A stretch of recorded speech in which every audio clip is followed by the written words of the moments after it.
लड़की पानी में थी, सिर्फ उसके कंधे और सर नजर आ रहे थे। वो दोपहर की गर्मी के बाद ठंडी नदी के बहाव में बह जाने के लिए तैयार थी। अचानक साहिल से एक आवाज आई, एक अच्छा आदमी तुम्हारे वालिद से मिलने आया है, वो तुम्हारा हाथ मांगने आया है। ये खबर सुनकर माली ने भूत की तरह चीख मारी और पूरे पहाड़ी गांव को बदल देना चाहा। वो इतनी पुरजोश हुई कि नदी से बाहर निकल आई। उसने अपनी स्कर्ट को अपने जिस्म और लंबे बालों पर मजबूती से बांधा और हिरन की तरह घर की तरफ दौड़ पड़ी। माली ने चुपके से अस्तबल में छुपकर घर में मौजूद आदमी को झांका। हालांकि वो उससे काफी बड़ा लगता था, लेकिन वो इतना खूबसूरत नहीं था। लेकिन खुशकिस्मती से उसके बाल चमकदार थे, कोई बड़ा गंजा सर नहीं था। क्या ये इसका नाम है? जी हाँ मैडम, चार्ल्स डिलोस, बादशाह का पसंदीदा। माली ने नहीं सोचा था कि जिस आदमी ने उसे शादी की पेशकश की वो बादशाह का पसंदीदा होगा। मशहूर चार्ल्स, उसकी हैसियत उसे और भी बुलंद और ताकतवर बनाती थी। लगता था कि खूबसूरत लफ्ज उसकी कमजोरी को बयान करने के लिए इस्तेमाल हुआ था। माली को उस वक्त अपने लिबास की परवाह नहीं थी। वो सीधा चार्ल्स के पास भागी।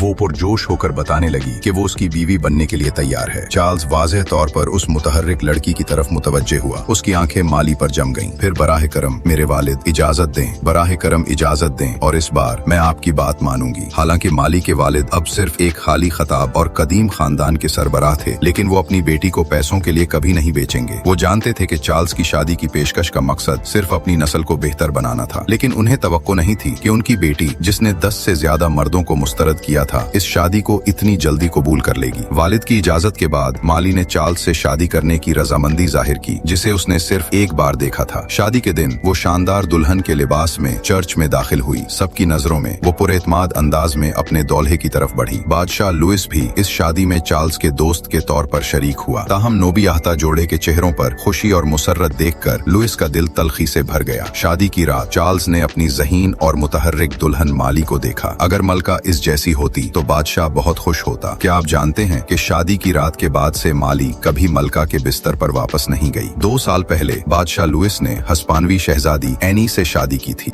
एक आम सियासी शादी के तौर पर लुइस को अपनी दुल्हन से कोई मोहब्बत नहीं थी। अपनी शर्मीली तबीयत की वजह से शादी के बाद उसने दुल्हन को एक तरफ छोड़ दिया और अकेला सोता रहा। मलका को इस बात का इल्म हुआ और गुस्से में उसने अपने बेटे को बिस्तर से खींचकर मलका के बेडरूम में भेज दिया। नोबियाहता जोड़े को गुस्से में बिस्तर पर भेज दिया गया, लेकिन ये सिर्फ मलका एनी और बादशाह लुइस ही नहीं थे जो घबराए हुए थे। बाहर निकलो, बिस्तर पर जाओ, उनके इज्जत माप को काम है। लुइस, इसे तन्हा छोड़ दो। चूंकि दोनों जवान और नातजुर्बाकार थे, शादी की रात न सिर्फ बहुत मुश्किल थी, बल्कि उसने लुइस को एक गैर मामूली जिल्लत का एहसास भी दिलाया। इस रात के बाद उसकी अपनी माँ के लिए नफरत गहरी हो गई और उसकी बीवी के लिए नाराजगी भी बढ़ गई, जिसकी वजह से उसने 2 साल तक उसे दोबारा नहीं देखा। शौहर की बेतवज्जोही ने एनी के गर्म दिल को भी आहिस्ता आहिस्ता सुन कर दिया। इसकी बचपन से सख्त तरबियत ने उसे एक फख्र और तहम्मुल वाली शख्सियत दी थी। इसने कभी अपने शौहर के साथ अपनी मर्जी से दोस्ती करने का नहीं सोचा। चार्ल्स, जो बादशाह के करीब एक बड़ी शख्सियत था, उसने उन दोनों के दरमियान तनाजे को कम करने की कोशिश की। चूंकि ये एक सियासी शादी थी, अगर बादशाह और मलका के ताल्लुकात सर्द रहे और वो वारिस पैदा न कर सके तो इससे दोनों ममालिक की अमन पर असर पड़ेगा। चूंकि वो लुइस की तबीयत को नहीं बदल सकता था, चार्ल्स ने फैसला किया कि वो अपनी बीवी, जिसकी शख्सियत साफ थी, को महल में लाएगा। वो उसे मलका के इर्द गिर्द रहनुमाई करेगा, उसे सिखाएगा कि अपने शौहर से मोहब्बत करने का तरीका अपनाए। तुम कभी बादशाह नहीं बनोगे, तुम कभी मलका नहीं बनोगी, तुम्हें मेरा पूरा एतमाद है। हालांकि वो अपनी मलका को पसंद नहीं करता था, लेकिन जब लुइस उसे देखता वो इतना घबरा जाता कि बोल नहीं पाता था। शादी की रात का तजुर्बा एक ऐसी चपचपाती चीनी की तरह था जिसे फेंका नहीं जा सकता था। उस वक्त एनी अब शादी के वक्त की तरह पुरजोश नहीं थी। लुइस की सर्द निगाहों को देखकर उसमें कोई जज्बा नहीं था। उसके इर्द गिर्द की आधी नौकरानियां स्पेन से लाई गई थी। एनी उनके साथ अपने वतन के बारे में घंटों बातें करती, अपने मुल्क के इत्तेदामत पसंद लिबास पहनती। फ्रांसीसी मलका के लिबास की कोई अलामत न थी। मैं आपको मैडम डी लॉन से मिलवाऊंगी। एसाबीला के मशवरे पर मैंने उसका नाम सुरा रखा है। वो आपके घर की जिम्मेदार होगी। वो आपके काउंसिल की सदारत करेगी और आपके मालियात की जिम्मेदार होगी। मारी की आमद ने न सिर्फ एनी को नाराज किया, बल्कि उसके इर्द गिर्द की नौकरानियों को भी सख्त नापसंदीदगी हुई। उनका ख्याल था कि वो जवान और नातजुर्बाकार है, वो मलका की कोई मदद नहीं कर सकती थी। एनी जमीन पर घुटनों के बल बैठी, गोया मारी का वजूद ही नहीं था। वो एक लफ्ज भी कहना नहीं चाहती थी। उसके पास से गुजरी। मारी ने उस कहानी को दिल पर नहीं लिया। इसके जाने के बाद उसने जल्दी से अपनी हाई हिल्स उतार दी। कुर्सी पर बैठकर अपनी उंगलियों को रगड़ा जो पहले ही सुर्ख हो चुकी थी। ताहम उस वक्त एनी की साबका चीफ नौकरानी अचानक वापस आई। उसने धीमी आवाज में कहा कि वो कभी उसके अहकामात नहीं मानेगी। अगले दिन एनी ने मामूल के मुताबिक नौकरानियों से अपनी तैयारी करवाई। हमेशा से मलका को कपड़े पहनाने का काम चीफ नौकरानी करती थी। ताहम जब मारी ने लिबास संभालना चाहा तो साबका नौकरानी ने उसे छोड़ना छोड़ना नहीं चाहा। ये मलका ही थी जो कालीन पर थी। बादशाह के दबाव से मगलूब ये नौकरानियां अगरचे मारी से नाराज थीं, कुछ कहने की हिम्मत नहीं करती थी, लेकिन मलका बेखौफ होकर तलाश कर सकती थी। एनी ने नफरत से कहा कि मारी के मुंतखब करदा कपड़े बहुत घटिया थे। उसने यहाँ तक कि उसके पहने हुए कपड़ों पर हाथ पांव मारे। क्या तुम मेरी खिदमत से खुश हो और अपना ये दरबारी लिबास उतार दो? फ्रांस की तमाम मुअज्जिज खवातीन इसी तरह के कपड़े पहनती हैं। मारी को अपने कपड़ों में कोई गलती नजर नहीं आई, लेकिन वो ज़हीन थी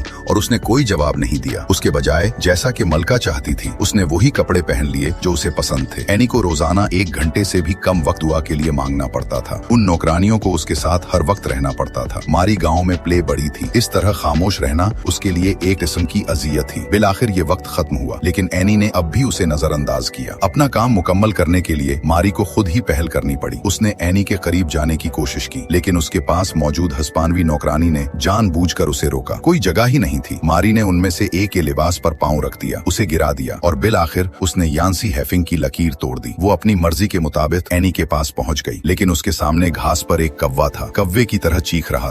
न सिर्फ वो डरी नहीं, बल्कि उसने कौवे के हमले को खिराज तहसीन समझा। इसकी हंसी में एक जादुई कैफियत थी और ये मंजर उस एनी को भी, जो हमेशा बुरे मूड में रहती थी, कुछ कहने पर मजबूर कर गया। वो नौकरानी जो उसे मुस्तरद कर रही थी, बिलाखिर उसके बारे में कुछ तजस्सुस रखने लगी। मैं जानती हूँ कि तुम संजीदा नहीं हो, ये तुम्हारा अना है जो तुम्हें चला रहा है। मैं खुश लोगों को जानती हूँ।